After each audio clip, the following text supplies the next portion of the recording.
All right, everybody, welcome to another exciting episode of Under the Dome, now the playoff edition. Sorry for the late start. We had some technical problems, internet problems on my end, it looks like. So I'm in a different room tonight. I'm not in the cave. I'm not in the front room. I'm actually in my main living room. So welcome, everybody, to Under the Dome. I'm your host, Alan Orrick, here with my partner, Sean Williams. How you doing tonight, Sean? Doing great, man. Looking forward to this Sunday late afternoon game. Pay the bills real quick. Thank you guys for joining us on Under the Dome. We love you guys, and we appreciate your patronage every Tuesday night. You can follow us on Facebook on the Under the Dome podcast page. You can follow us on Twitter by the below tagline.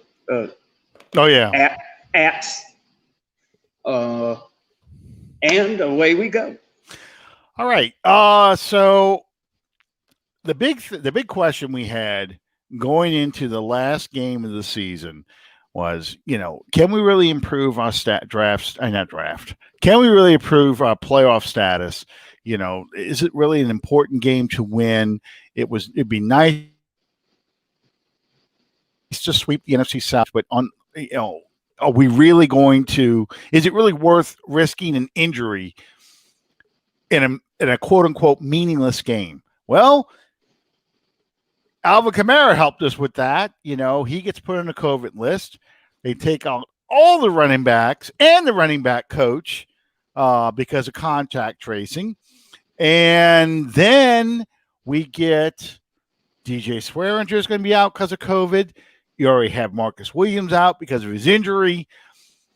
So the game was going to be carried by Ty Montgomery, one of Bob Rose's undrafted free agents, Tony Smith, I think his name was, from Notre Dame, the running back, Tony Jones Jr.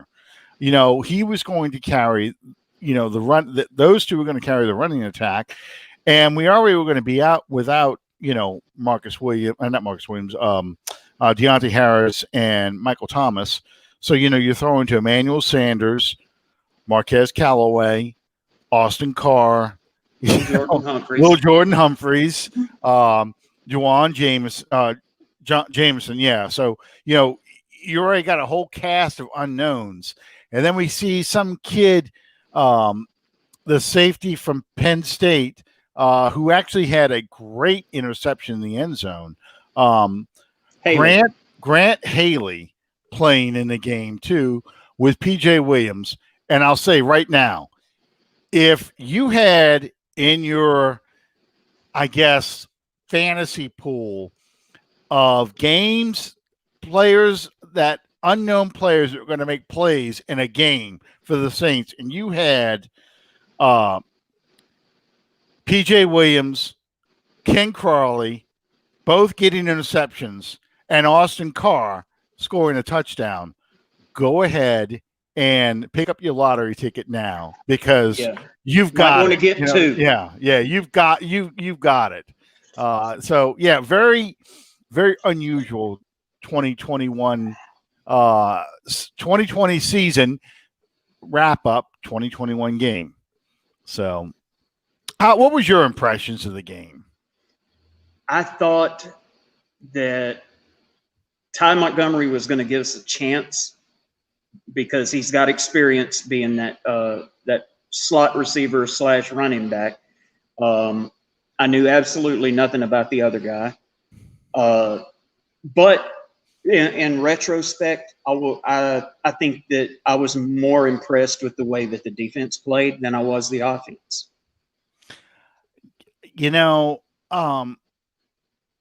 I didn't expect Ty Montgomery to rush for 100 yards. I thought he would do just enough to. Now, I watched him at Green Bay, and I liked him at Green Bay, but I thought he got hurt a lot with us playing. It seemed like he was getting little nicks in there, and I didn't think he would last the whole game, honestly. I thought for sure he'd take a big hit and not be able to finish the game.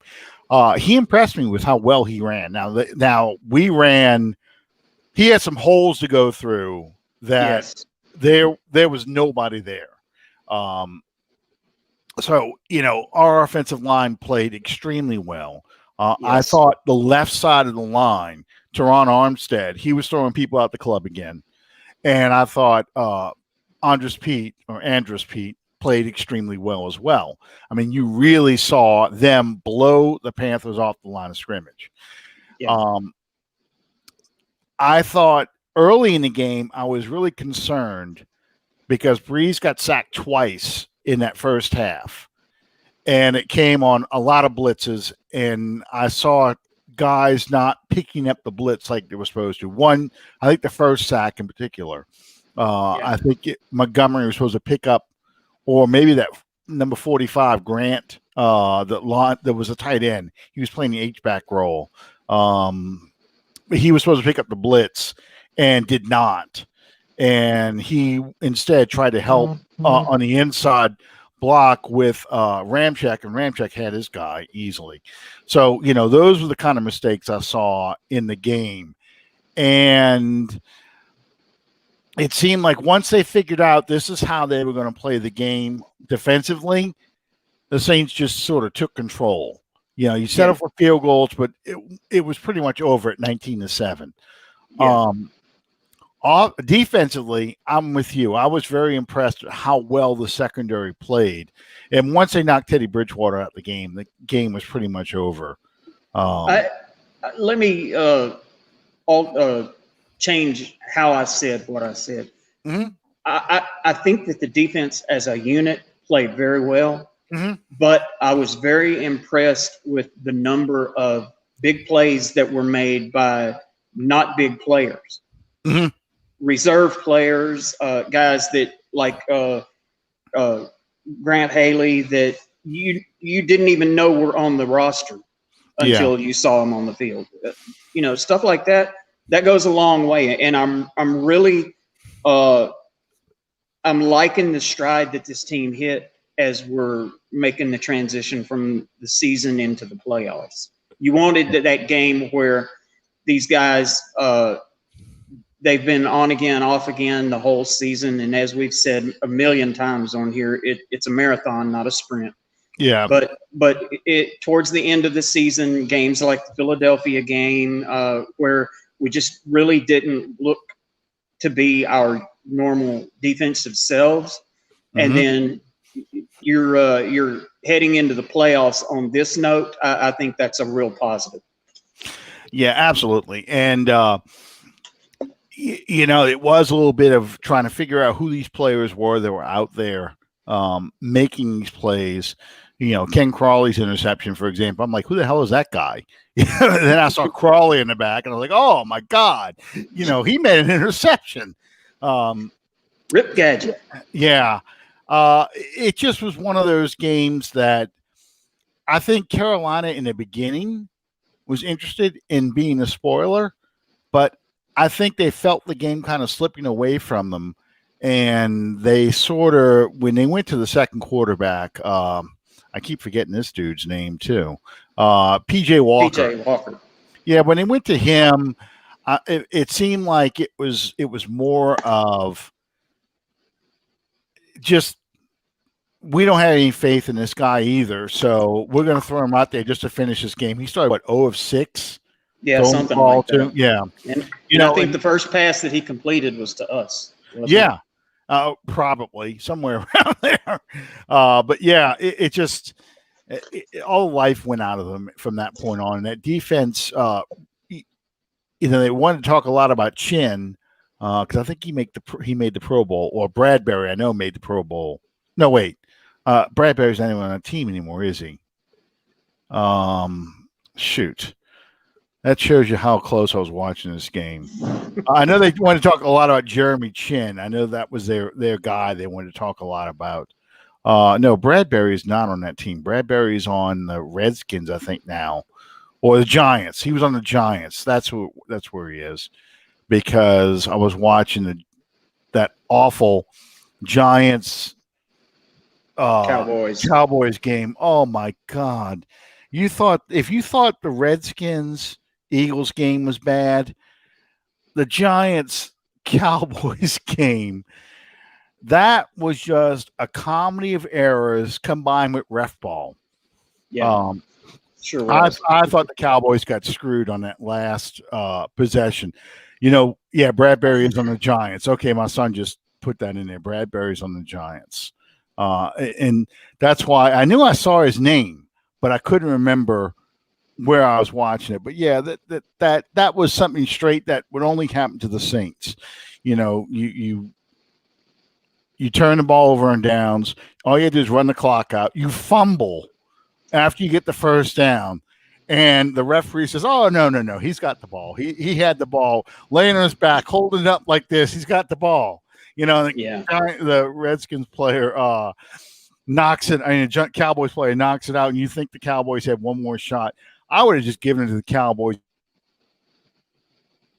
anyway. Screw it, because they weren't going to win. They were just going to screw it again.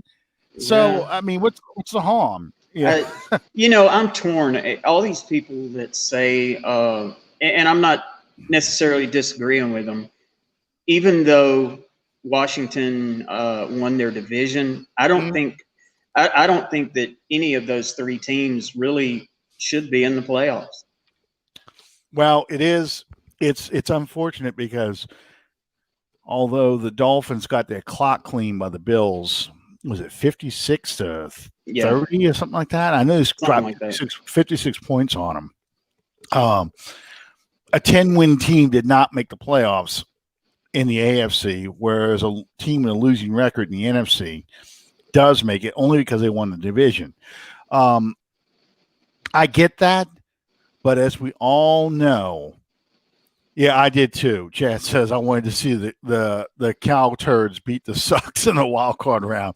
That would have been entertaining, but I don't think, based on the way the Cowboys played Sunday, I don't think they would have played well at all against the Bucs. I kind of fell a little bit for the hype too. I thought for a little while when they put those 3 games together, they got their defense kind of figured out, and Red Rifle, Dalton. It was actually completing passes to those good receivers. I thought maybe they kind of figured things out, but they didn't. It was still terrible.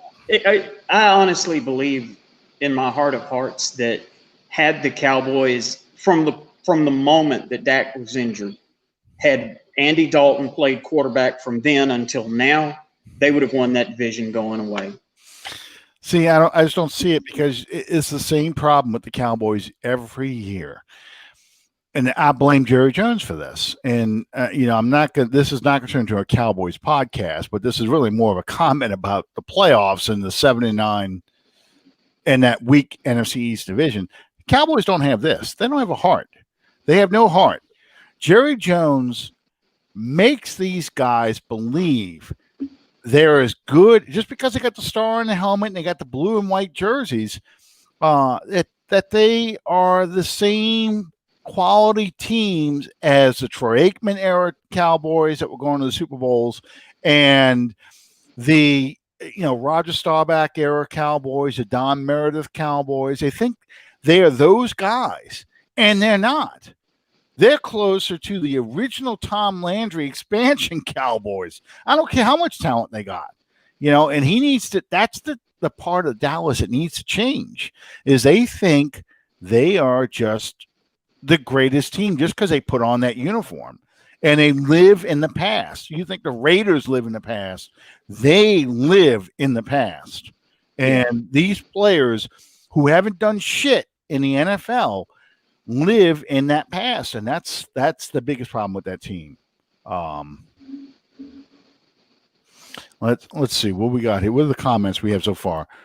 Refs ruled it Giants ball because the Giants running back Wayne Gallman had the ball clinched between his butt cheeks and was touched. Therefore, Giants ball. Well, not quite. That he actually had gotten the ball out from under between his legs and allegedly had it on his chest, but he really didn't have full possession. They knocked it out of his hand. I think going back to, as is usually the case, they ruled it Giants ball, and there was nothing on that video to dispute that. Well, it was funny because they ruled it Giants ball. Then somebody else who saw the person actually come out of the pile with the ball in his hand was a Cowboys player. He rolled Cowboys ball, and the referee had to overrule him. So, it was just a classic cluster. And then the Giants were all pissed off because the Eagles go and, decide, screw it, and put the third string quarterback in there. And that was one of the most bizarre sequences that I believe that I've seen this entire. You're down 3 and you've got 4th and goal, and rather than tying the game, you go for it and miss it, and then you pull your starter. Because if you lose that game, you get a 6th overall pick. You win that game, you have the 9th overall pick. Yeah. And that's what I told someone today. The Eagles actually had more to gain by dropping that game than they did by winning. That's either Howie, the GM, or the owner buzzing down to the coach going, you really need to lose this game because we want that higher draft pick. And that's exactly what they did. If they had won the game, they wouldn't have been in the playoffs. They wouldn't. The only thing that would be different from losing and winning is, like you said, three or 4 draft positions. Yep, and you, instead of having a 7-9 team winning the division, you had a 6-10 team in the Giants winning the division. So I mean, Giants fans can be pissed off all they want. Win more games.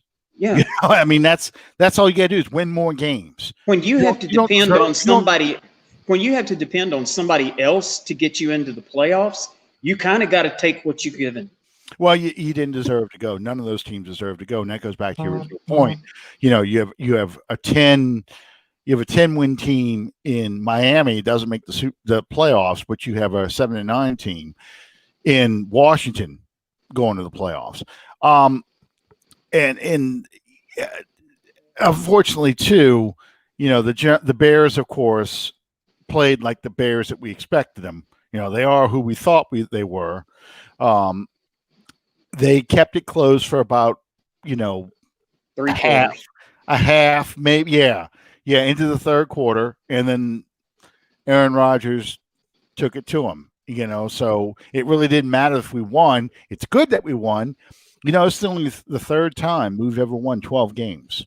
We've had more 13-win seasons than 12-win seasons. It's kind of strange. We've had 4 13-win seasons. We won 13 games in 2009, 2011, 18 and 19. We've only had 3. This is our third 12-win season. 87, we were 12-3 because of the strike. We lost 1 game because of the strike. We went 12-4 in 92, and then we went 12-4 in 2020. It's a long gap, but yeah. So, and we did what no other team has ever done in the NFC South. We swept the entire division. No team has ever done that. In fact, I looked it up too. We have never, in our entire franchise history, we have never swept our entire division. I didn't think we have. I mean, even in the old days of the NFC West, we never swept our entire division. Of course, during the Jim Mora years, San Francisco always made sure of that. Yeah. You never swept the 49ers. The best you could do was split with them. Yeah. We split with them in 87 and split with them in 91, but that was it. Yeah, and oddly enough, when we split with them, it was usually the visiting team that won those games. In 87, yes.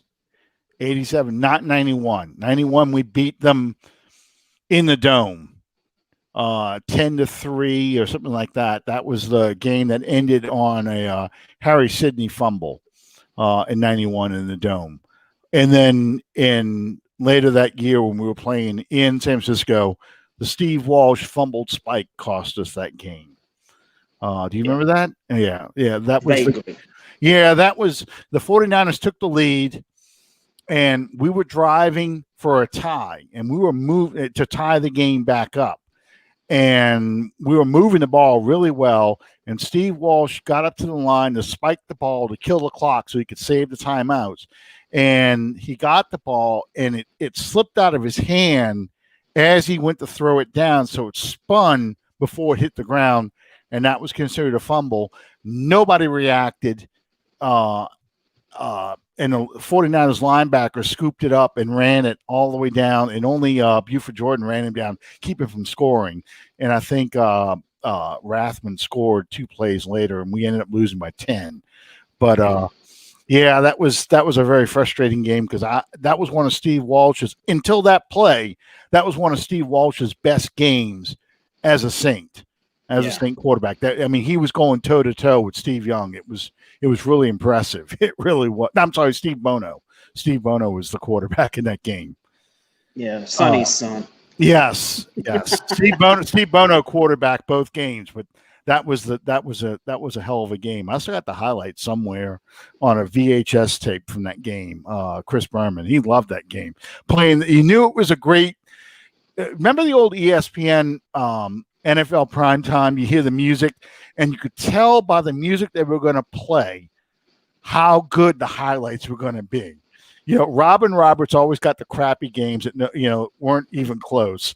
But if you got the dun dun dun dun dun dun dun dun dun dun dun dun, you knew it was going to be a good game coming up. A lot of passing, or you got the dramatic music. It was really fun. I used to love old NFL with Chris Berman and Tom Jackson, NFL primetime in the late 80s, early 90s. Well, they actually used to cover the games. Well, they were critical. Instead of these people sitting there trying to convince you that they're right, and these former players that have their own agenda. I hate the way that it looks nowadays. I really do. Well, I always lived for Chris Berman's nicknames. He'd say Bobby, Siskel, and A-Bear. And, Steve, I got you, Babe Bono. So it was the guy that does NFL, I think it's Game Day Final on Sunday nights. Mm-hmm. He's trying to be a cheap Chris Berman ripoff because he does the same things. And I hated him even more before when it was Deion Sanders doing it, because all he was playing straight man to Deion and setting him up with. And I really didn't like primetime being on there. Of course, I don't really care for primetime anyway. So yeah, the biggest problem with all the highlight shows today is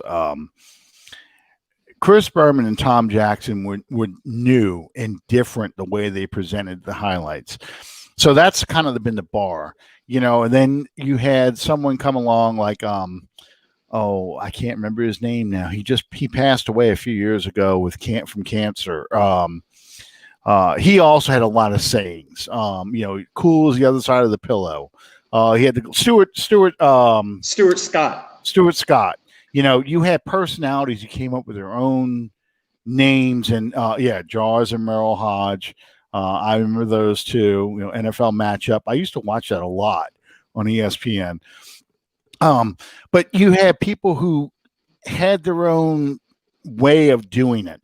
Now you watch the highlights, and it just the music. Even ESPN had different music than what the NFL films Sam Spence music.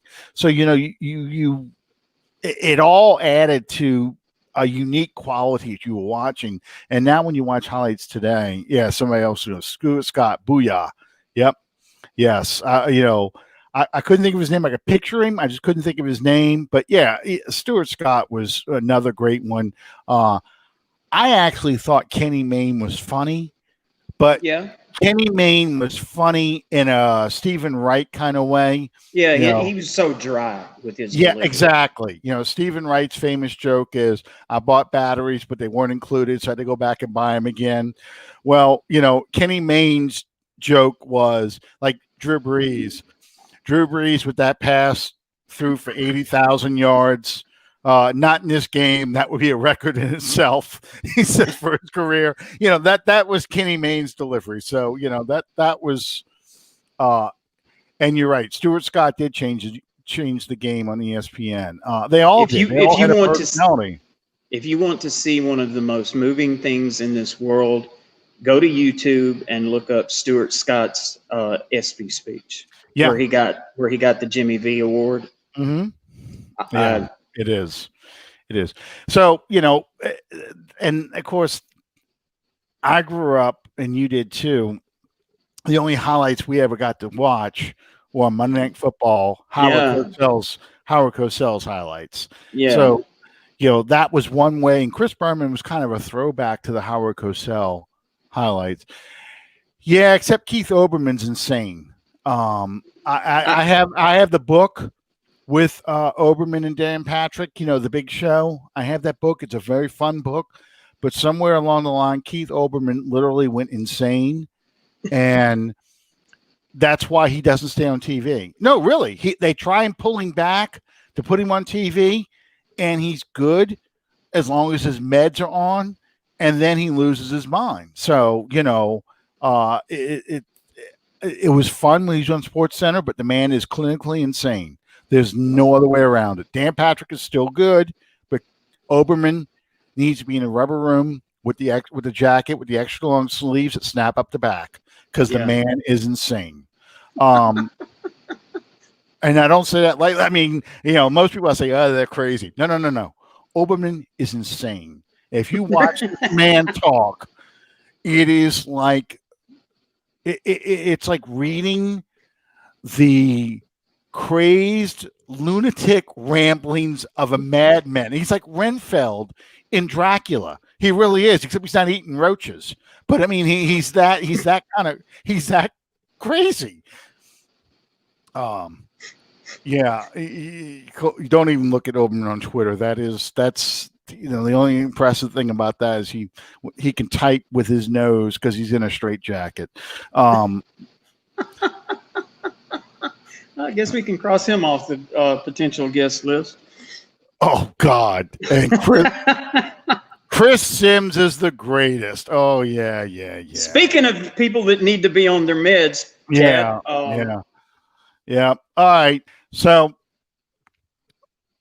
what I was going to get to with all this, before we went on a tangent about highlights and things like that, at Howard Cosell, when he would do his highlight show, that was who Chris Berman was kind of throwing back to with his, and he could go all the way, and when Dave Meggett was there, look at that little Meggett run, which of course references, I think it was Charlie Sanders was the receiver whose nickname, I always thought it was Art Monk, but I think it was Charlie Sanders. Not Charlie Sanders. It wasn't Charlie Sanders. Charlie Rogers.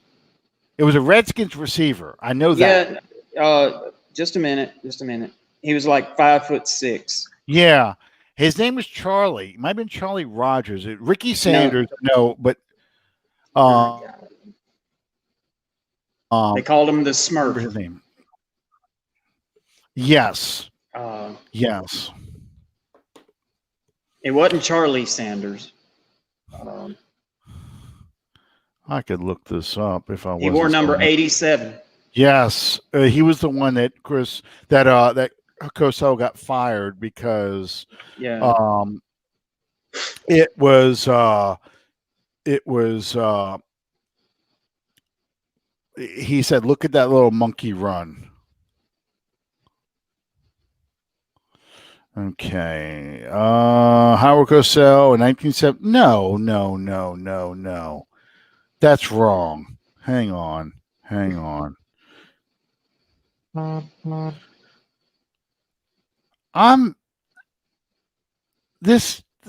They're saying he said it in 72. He did not say it in 72. No, jeez. No way, because he wouldn't have lasted that long. Oh, it's when he said it. Howard Cosell made at least 4 little monkey comments, but it's important to keep these in context. Yeah, in 72, Howard Cosell said, that little monkey, the theorem that he was too small for pro football, talking about a running back for the Kansas City Chiefs. And in 73, he said, look at that little monkey run about Herb Mulkey of the Washington Redskins during his 97. This is 73, though. But in 80, 82, 83, talking about Alvin Garrett. Alvin Garrett. That's who it is. Yeah, that's the one that got him fired. Yeah. Alvin Garrett said, no. This is wrong. This is somebody trying to correct everything, saying Howard Cosell never said, look at that little monkey run, talking about Alvin Garrett. But that was the reference. I know that. And he said he did not get fired for his little monkey comments. He did, but because if you watch Monday Night Madness, they talk about that, the Monday Night Show. Anyway, but it was, everybody's jumping in. Howard Cosell. Yeah, Jake Daylight. Charlie Brown is the receiver I was thinking of. Yeah. He wore number 81. 82. No. But that's what my son's saying. He looked it up. Art Monk was 81. 81. Yes. My bad. Yeah. Alvin Garrett, though, was the one that was referenced, the little monkey, because that was supposedly his nickname was Monkey. That was his nickname. Which my brother and I both know. I was watching the show, so I know he said it. But anyway, they said Cosell got frustrated because he wanted to do more serious news and for serious sports and was the jockocracy and all the other stuff. But there's a lot more to it than that, because I do remember the blowback because of that comment, because he said about a black player, and that's what people got upset about. So anyway, and the same thing with Jimmy the Greek. Yeah. Well, Jimmy the Greek was drunk. Well, I saw that video. He was drunk. Well, it wasn't exactly like that was setting a precedent either. No. You can watch some of those old films of the NFL today. Well, he was Jimmy the Greek was at a restaurant. For those of you who don't remember Jimmy the Greek on the NFL Today, the old CBS NFL Today, Jimmy the Greek was the prognosticator who, every show now follows that format, the NFL Today, and they talk about Jimmy the Greek. They do the same thing Jimmy the Greek used to do, where he would do the matchups, with each team and who he was picking to win the game. And, they talk about points like, we don't talk about points in this show, but Washington, the Saints right now are a 10-point favorite over the Chicago Bears. Well, what does that even mean? That means if you're going to bet, the Saints are going to beat you by 10 points. You got to give the Saints 10 points. Give the Bears 10 points for you to win the bet. The Saints have to win by more than 10 points. So anyway, Jimmy the Greek was the first one to start doing that. Well, they caught Jimmy the Greek at a restaurant. He's been drinking, socializing with friends, and somebody stuck a camera in his face, because it's very clearly an old style VHS camera with the big spotlight on it. And they asked Jimmy the Greek about, I think it was about why black athletes are faster and stronger and so forth. The old myth about race. Okay. And the Greek went into a stereotype racist statement, and it really sounded worse than he probably meant it, because he's drunk. But he basically equated it to like breeding cattle, and that's, I remember when that happened. Yeah. You take a big, let me think how you phrased it, a big black male, and you made it with a big black female. And it's like, whoa, here we go.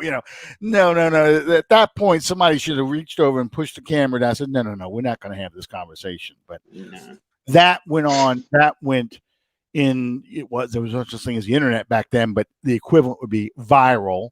And the Greek was fired after that. So like about 10 minutes after that. Yeah, it was really, he was kind of on his way out anyway, because he was getting a little aggravated. He didn't like, his segment kept getting smaller and smaller, and they would do more and more features with players and things like that. And the way the original show was done, for those who are old like us, you had Musburger, Phyllis George, and then later Jane Kennedy, um, Irv Cross, and Jimmy the Greek. And Musburger was kind of the ringmaster, every show. You're looking live at Three River Stadium. You're looking live at Riverfront Stadium. You're looking live at Lambeau Field. He'd take you each place of the game. And, Irv Cross would do the serious story about injuries or a player that's overcome something, or a team's mentality if they've been on a losing streak or whatever. And Phyllis George was the human interest one. Where she'd interview, and then Jane Kennedy later on, she'd interview a player about whatever. And then Jimmy the Greek would kind of wrap up the show at the end with his picks, and he would get a good segment, and he'd have almost all the games up, and they'd be 9 or 10 games that he would highlight, and he'd talk about each one. I used to enjoy that part because a little check mark board and all that other stuff. Well, it got to the point in the show that they were shrinking it down to 1 or 2 games now that Greek was going to talk about, the big games. And they'd go through it pretty quickly. He'd wrap him up pretty quickly because they were going to go straight to the games after that. And you started having more roundtable discussion with former players in there and everything else.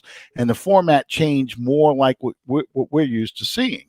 So that was just like Cosell being frustrated with the jocks being there. The Greek was frustrated because he was getting squeezed out. So that little trip down memory lane. Let's talk about the Saints-Bears game, because this will be the third time we played the Bears in the playoffs. Second time this season. Second time this season. Third time we've ever played the Bears in the playoffs. The first time we played them was in 1990. We went 8-8. We played in the wild card round then. We had to go to Soldier Field. That was the infamous Vince Buck being offsides on a blocked field goal that the Saints recovered for a touchdown. And it changed the dynamics of that game. The game got to be a lot closer. Well, Vince Buck was offsides, and the Saints I think the Bears ended up kicking a field goal out of that instead of punting. And the Saints never got in close. Oh, major fire. Saints never got any closer. Then in 2006, as everybody remembers, the Saints played the NFC Championship again in Soldier Field, again in the cold. And the turning point in that game was the missed field goal by who was that kicker in 2006? We brought a guy in just to kick, and he kicked long field goals. I'm trying to think of his name. He was a guy who had traveled. He was a journeyman kicker. Wasn't Graham, was it? No, that was in 2013. Somebody's going to say his name real quick.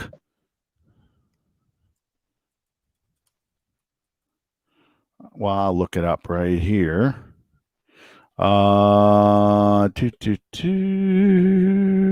kicker's name was, it was like Shane something or other. Well, Shane was Graham's name. Let me see. Not saying that was who you're talking of, but no, I'm trying to remember who the damn kicker was. Billy Cundiff. That's who it was. Billy Cundiff. Billy Cundiff, and he missed a field goal that would have got it to, let's see, it's after the Reggie Bush touchdown, so I think it would have got it within 2, and then the game unraveled from there. That was a turning point in that game. So the point is, we played 2 games at Soldier Field. It's the first time the Bears are playing here in the Superdome. If you look at every metric, and I'm talking about quarterback play, running back play, offensive line, defensive line, receivers, assuming all of our receivers are healthy, special teams, all the way up and down the board, the Saints are better than the Bears by every single metric. This should be probably the easiest playoff win the Saints have ever gotten since probably 2011 against the Lions, or maybe the Arizona Cardinals in 2009. Well, I hope you're not jinxing it by saying that. No. I'm just saying, statistically, if you look at it, this should be an easy win. And yet every Saints fan is filled with dread because of what happened last year with the Vikings, where we should have beaten the Vikings and the Vikings took it to us.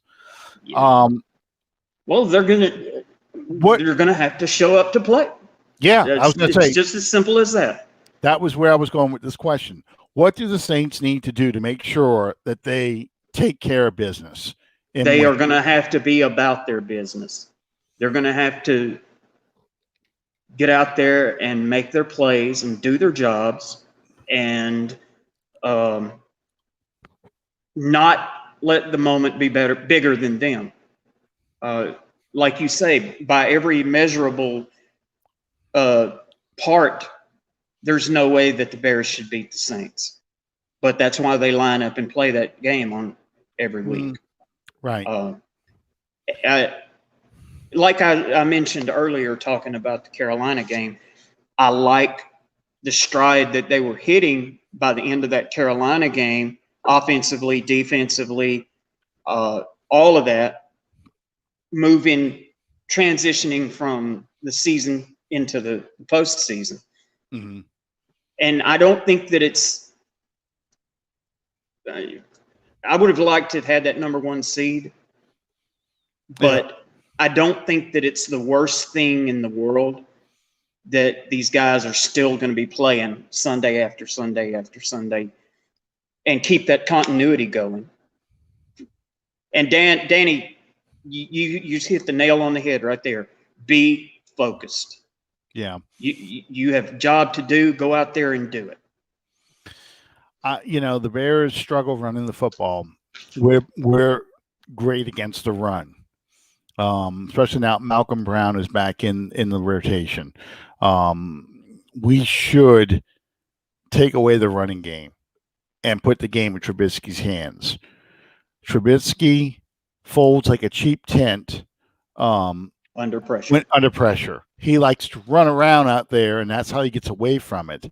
And they're going to do the bootlegs and things like that. But if you force him to stay in the pocket, if you stay at home on the rollouts and the bootlegs, you should be able to keep him under control. And talk about Calvin. Calvin's talking about Alvin. You do what you're supposed to do, and I think the Saints win big because I think Sean Payton is light years ahead of Matt. No, what is his name? Nagy. Matt Nagy. I think he's light years ahead of him. I really do. I think the key is it's just going to be, as you said, you're going to have to get to Trubisky. And if you get to him, you're going to rattle him. Yeah. And I think that bodes well for the Saints because that defensive front and that linebacker unit they've been about it here lately. And, I know Akeem Hicks and the pass rusher, I can't think of his name right now, who only shows Khalil Mack. Those are great players. And I know that they can match up well. That offense is hard, Nagy. Yeah. I know they feel like they can match up well with Kamara in space. But I think they have trouble when the running game gets going. I think this is a game that Latavius Murray plays a pretty big portion of. And I think, if he's not in concussion protocol, which I don't expect him to be, I think Taysom Hill has a big game as well, running the ball. I think it's just a lot of power on these guys. And I think their defense is really built on rushing the passer.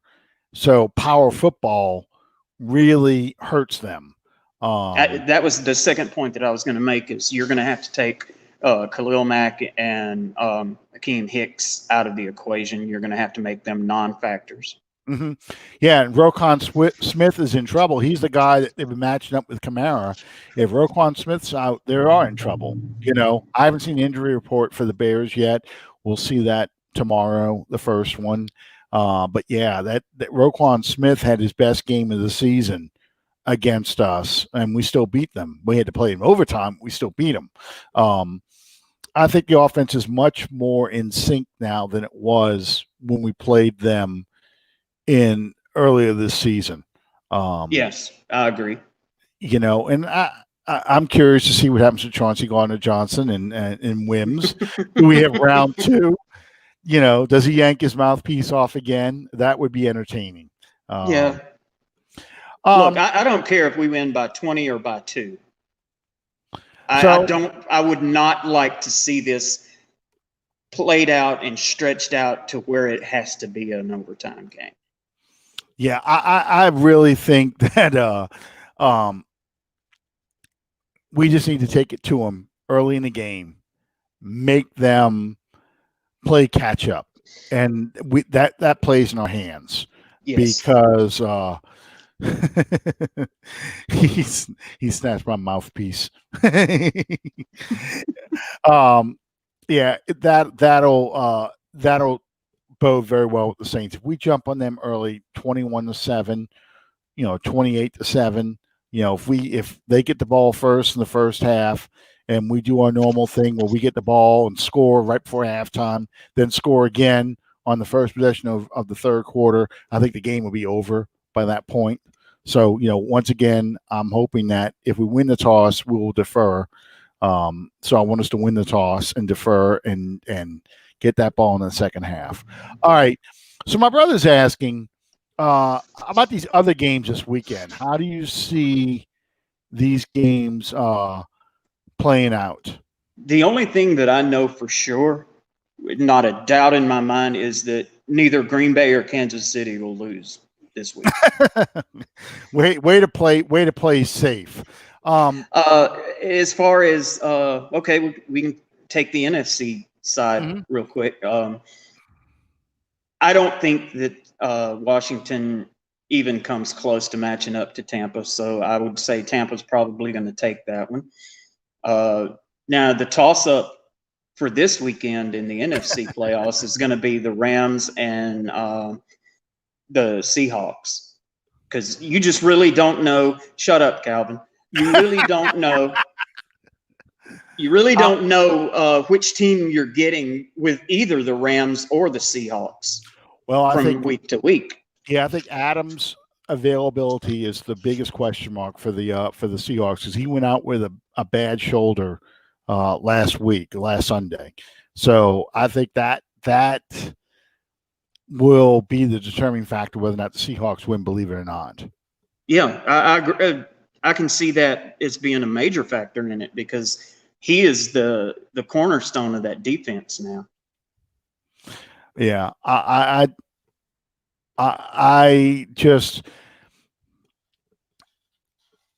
think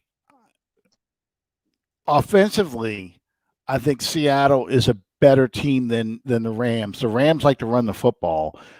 Jared Goff is almost at I said this before, but Jared Goff is almost at the Jim Everett Phantom sack era. He is starting to. Go ahead. You mentioned in Goff, there's no guarantee that he's even going to be available for this game. Yeah. Which, if not, that incredibly changes the entire dynamic of that Rams offense. Mm-hmm. But it's if the Rams can run the football, they have a good shot of beating the Seahawks, and that's where Jamal Adams missing will be the difference, because I think if Jamal Adams is healthy, he shuts the run down and he puts it all in the passing game.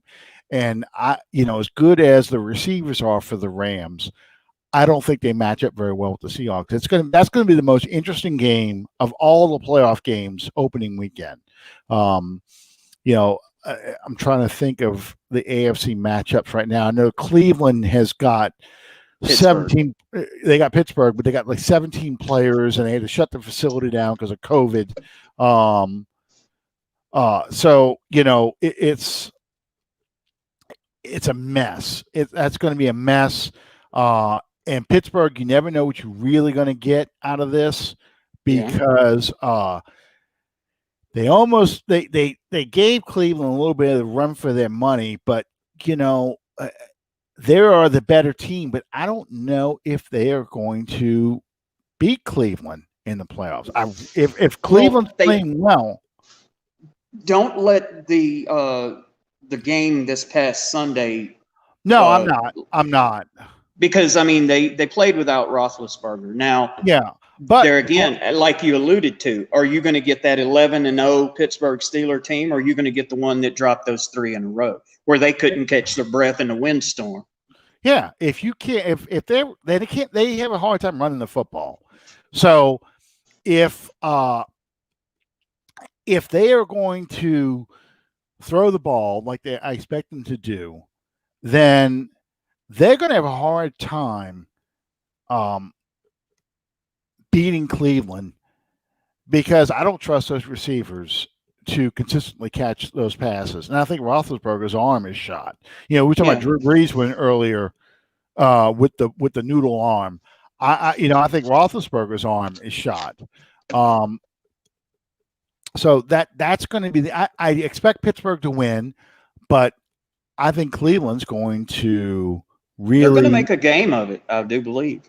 Yeah, I think so too. It's a rivalry game. It's kind of like everybody's predicting that the Saints end up playing the Bucks. It's going to be that same kind of game where throughout the records, these two teams don't like each other. It's going to be chippy. We'll see how this game plays out. Now, the other interesting matchup, because I think Buffalo just steamrolls the Colts. I'm sorry. I just think Buffalo's fated to go to the AFC Championship game. That's where they're going to meet the Chiefs in the championship game. So the other interesting game is the rematch from last year, the Ravens against the Titans. And I think King Henry just dominates them. I think he just runs all over them. He's going to have to. You're not going to beat Baltimore by throwing the ball. Not Tannehill, anyway. No. You turn around and you hand it to King Henry and let him do his thing. Because there's no team that can stop him on the ground. Dude needed over 200 yards to hit that 2,000 for the season and wound up with 250. And oddly enough, was not even the leading rusher last weekend. Yeah, I know.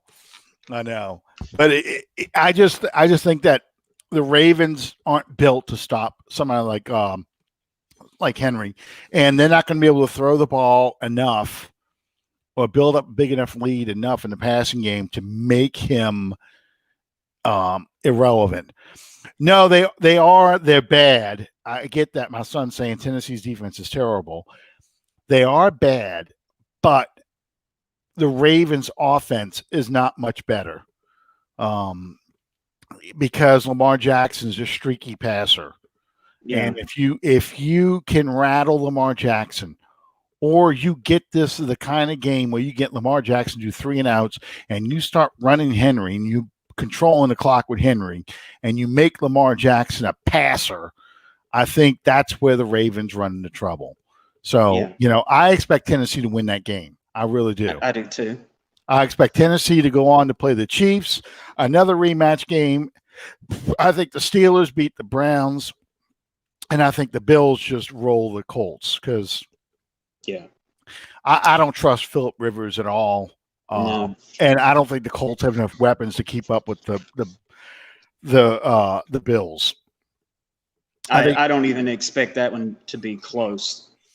And Buffalo end up playing the Steelers, and I think that's going to be another ugly game because I think Buffalo's defense is better than Pittsburgh's defense. Yeah. If I was going to pick a surprise this weekend, a shocker, my surprise games would be the Rams to upset the Seahawks, and which would really suck for us. Yeah, it would, because that means the Rams would go to Green Bay, and Bay, assuming they're going to beat Washington, Tampa Bay would come here in the divisional round. Because I do not want that. Because the Rams would be the lowest seed in that scenario. Okay. Yeah, you would get Brady against Breeze in the divisional round. I don't trust that. Not with the narrative right now being Tom Brady winning a Super Bowl without Bill Belichick. No. I just would rather not be involved in that in any way. It would be awesome if Alex Smith put a cherry on his season, though. Yeah, Calvin. Tennessee has clown. Yeah. It's so funny. It's so funny because, if we go back to the beginning of the season, of course, everybody was concerned about the Saints pass rush. And the Saints, it was one of those moves that, thank God the league stopped us. Yeah. I mean, because we wouldn't have had the breakout season with Trey Hendrickson. I don't know if the flirting with Clowney motivated him or not, but we had that breakout season with Trey Hendrickson. And Clowney, I think, ended up with no sacks. I don't know if he had any sacks at all. I don't think he did. Yeah. Calvin wants Brady, Rodgers, and Mahomes. That would be that's the way. That's the way you would go. You would get Brady, and you assume you're going to beat Brady, go to the NFC Championship game, probably in Green Bay. That way you get Rodgers, So, and that would be very comparable to 2009 when we did Warner, Favre, and Manning. Oh, yeah. Which reminds me. So the list came out. Let's see. I had it a second ago and I wiped it out. Here we go. The finalists for the NFL Pro Football Hall of Fame. Most of the ones at the top are not surprising. Peyton Manning, Charles Woodson, Calvin Johnson, Jared Allen, Reggie Wayne, Torrey Holt, Leroy Butler, John Lynch, Rondé Barber, Richard Seymour, Zach Thomas, Clay Matthews Jr., Alan Faneca, Tony Baselli, and then at the very bottom of the list, Sam Mills. So that's exciting. I don't know, Calvin. I don't know who won the Heisman. The guy for the wide receiver from Alabama. Oh, did he? Yes. That's great. That's great because receivers don't usually win the Heisman. It's usually running back. He's the first one since the kid from Michigan. Desmond Howard? Yes. First receiver to win it since Desmond Howard. And Desmond Howard's a kick returner too, just like Charles Woodson. So that's pretty unique. Calvin knew that because he has elephants at the end of his thing. Who won the Heisman? He's got elephants on the end there. So I think he knew. Yeah.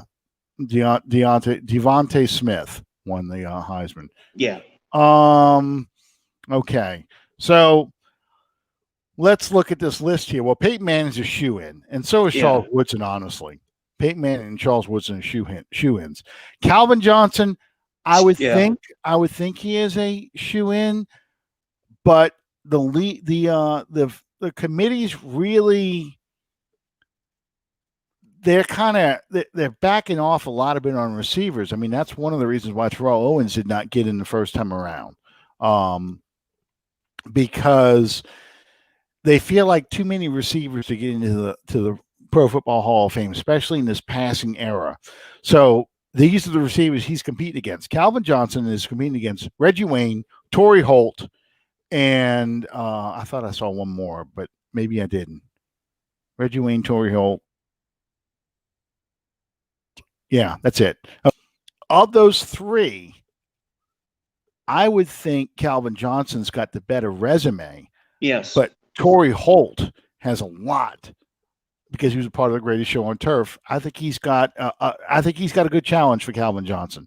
Jared Allen, I don't see him making Pro Football Hall of Fame this round. I think he waits 1 more year. Same with Leroy Butler. John Lynch probably does. Yeah. I don't think Rondé Barber goes in this time around. No. Neither Zach Thomas. Clay Matthews Jr., that's the Clay Matthews from the Cleveland Browns and the Atlanta Falcons, correct? That's not the Green Bay Packers linebacker. He's not with Green Bay anymore. Well, but he just retired. Yeah, you got to be out 5 years before you're right for the Hall That's of what Fame. makes me think it's Clay Matthews from. But the one that played at Green Bay was Junior. Is it? Okay. Yes. Let me see. Let me look and see, because I no, he was the third. Clay Matthews Jr. is the Cleveland Browns linebacker. Okay. So I thought so. No, I'm wrong. Wait a minute. This is so stupid. Some idiot has got Clay Matthews III in the picture with his dad. So the first thing pops up, but what gives away his age, 64 years old. So I'm like, yeah, that's not the Clay Matthews of the Green Bay Packers. He is a very good player. I would like to see him in the Hall of Fame. Oh, he will be. But I don't know if he makes it this time around. Yeah, it is the former Brown player. Yeah, I thought so. And he finished his career with the Falcons, but he was already done by that point. I'd like to see him in. Alan Faneca, LSU kid. I like to see him go in. This is, I think, his second time around. Tony Baselli. I'm surprised he hasn't gone in yet, but I think he probably waits 1 more year. I think Faneca gets in before he does. And Sam Mills, I really would like to see him make it. I really would. I don't know if he's got the credentials to make it, though. It's unfortunate. Had he made a Super Bowl, I think he goes in earlier. And he got real close with Carolina. But I hate to say it this way, but Mills is going to have a better push than he normally would. Yeah, because of what he went through. Yeah, I think so. Plus, too. He did it with 2 different franchises. Yes, he did. And that's part of the reason why I'd like to see him make it. Yes. It's because he did it with 2 different franchises, and he was a guy that, you look at all the statistics, he had no business playing in the NFL, and yet there he is, not only a linebacker in the NFL, but a great linebacker in the NFL, one of the smartest players, one of the most dominant players in a 4-3 defense. I'm sorry, 3-4 defense. 3-4 defense. I said 4. I'm thinking 4 linebackers. 3-4 defense. So I really I'd want Sam Mills to make it. I do too. It's. Oh, and one last thing. What was that? What was that boom? Something fell? Oh, okay. No, my chair. I got you. I heard a buzzer, so I was. Okay. All right. All right. So, last thing, I know we went over a little bit, but last thing, Deontay Harris and Michael Thomas supposed to come off the IR list this week. Patrick Robinson was eligible to come off. He did not, but I think he does play this week as well. The question is Alvin Kamara symptom-free? Alvin Kamara's sister has been tweeting and saying he is. If he is symptom-free, he should be available this week too, because he comes off the list on Saturday. Yeah. It's a 10-day list, okay? I'm not worried about Alvin Kamara not getting practice time. No. That player is smart enough. He knows his responsibilities. He can do his game plan. He can study the game plan via Zoom and the internet, so I'm not worried about him. I think we're at full health for this game, as healthy as we can be. The good news is the offensive line looks like it's as healthy as it can be. That was not the case in 2019. It certainly wasn't the case in 2018.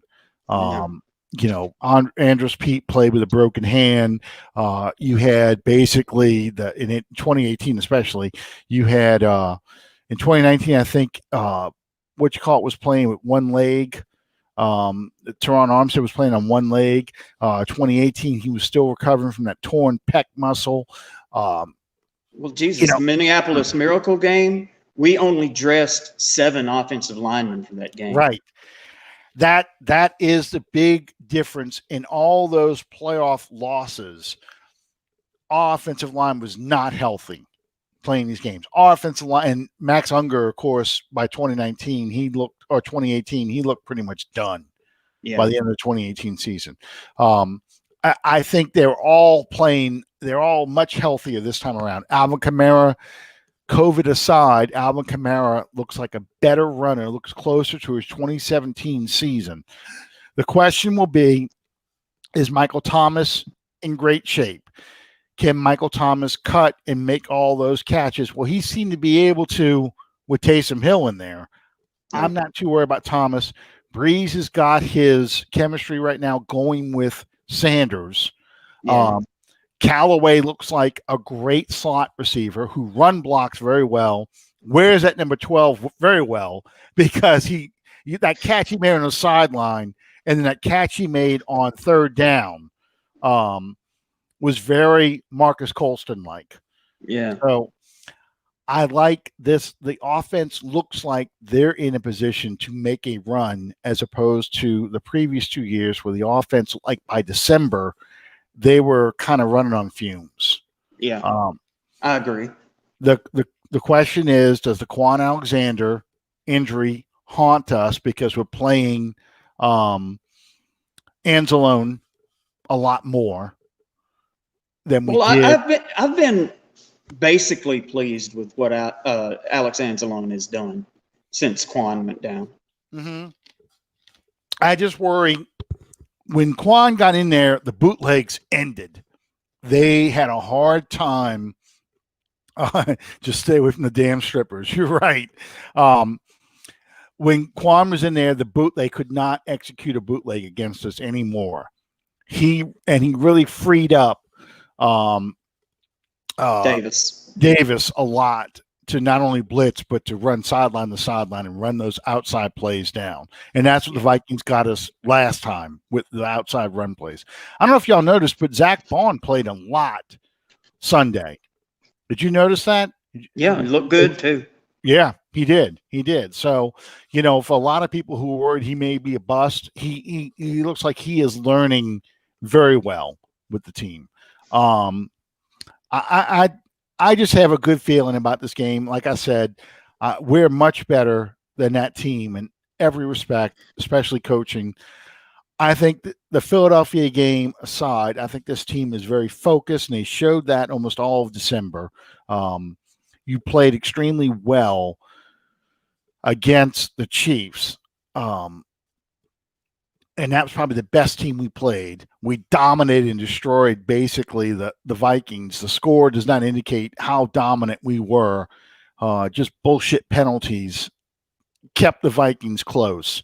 And then we saw that again this week. We really kicked the shit out of the Panthers. Yeah. I mean, that game wasn't even that competitive. So Drew Brees just announced he's having a shrimp po' boy for supper.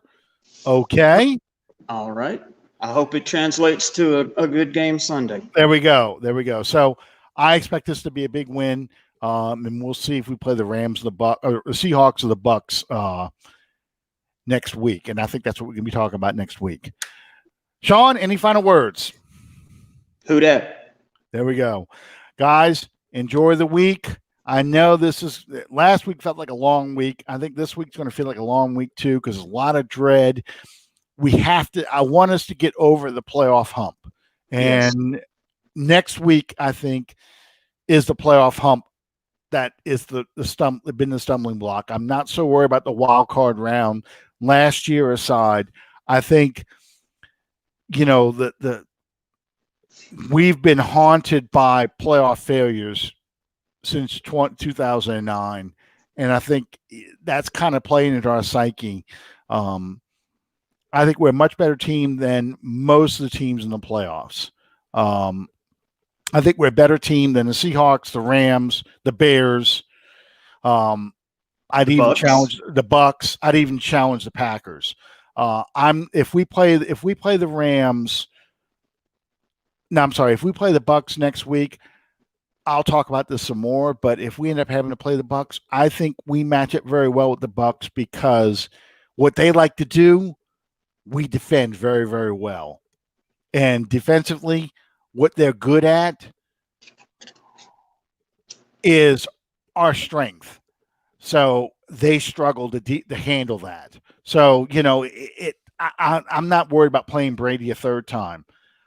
I am worried, though, that we come out strong in this game. So Yes. we get those games out the way, and then all bets are off. So that's I think has to happen this week. So Absolutely. thank you guys for sticking with us, and we'll see you next time under the dome. Good night, everybody.